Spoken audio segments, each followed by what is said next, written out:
We first encountered Jonathan, the eldest son of King Saul, at least that's my assumption that he was, in 1 Samuel chapter 13, and he is an entirely different character to his father. In fact, Jonathan is a lovely character for a whole lot of reasons, but principally because unlike his father, he was a man of faith.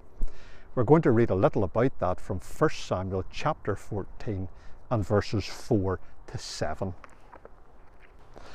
And between the passages by which Jonathan sought to go over unto the Philistines' garrison, there was a sharp rock on the one side and a sharp rock on the other side. The name of the one was Bozez and the name of the other Seneh. The forefront of the one was situate northward over against Michmash, and the other southward over against Gibeah. And Jonathan said to the young man that bore his armour, Come, and let us go over unto the garrison of these uncircumcised. It may be that the Lord will work for us, for there is no restraint to the Lord to save by many or by few. And his armour-bearer said unto him, Do all that is in thine heart, turn thee. Behold, I am with thee according to thy heart.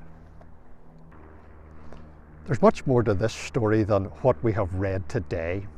Indeed, all of chapters 13 and 14 show us how great a contrast Jonathan is to his father Saul. In chapter 13 we read how, while Saul withdrew from the Philistines, Jonathan was taking the battle to them in verses 3 and 4.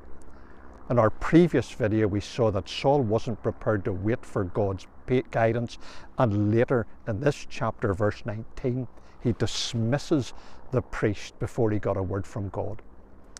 But immediately after our reading today, we find out that Jonathan wouldn't make a move without guidance from the Lord.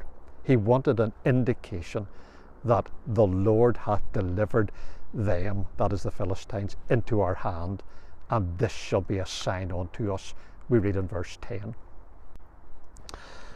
In chapter 13, verse 7, Saul led trembling Israelites. All the people followed him trembling.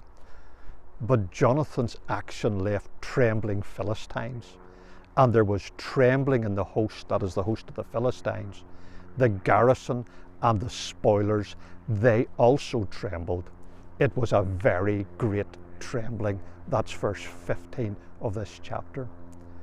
While Jonathan was taking action that strengthened the people against the enemy in verses 21 and 23 of this chapter, Saul's foolish oath, which withheld food from the army, verse 24, it simply weakened them, and the people were faint, it tells us in verse 28. These two men illustrate the difference between the flesh and faith. I love Jonathan. What I love to see in this story is the way in which Jonathan's faith inspired another person. In verse 6, Jonathan said to his armour-bearer, Come and let us go over unto the garrison of these uncircumcised. He was not one to hang around. Jonathan was proactive in his service. What a challenge that is to us in this modern day, when we see so much emphasis is placed on leisure time. He was undaunted by the fact that there was only the two of them. Listen to these words. There is no restraint to the Lord to save by many or by few, verse 6. What lovely confidence in his God. And what music it must have been to his ears to hear the young man who was with him say this. Do all that is in thine heart, turn thee. Behold, I am with thee according to thy heart, verse 7. Jonathan was a faithful leader, and how we need them. But his armour-bearer was a faithful follower, and we need to be that every bit as much.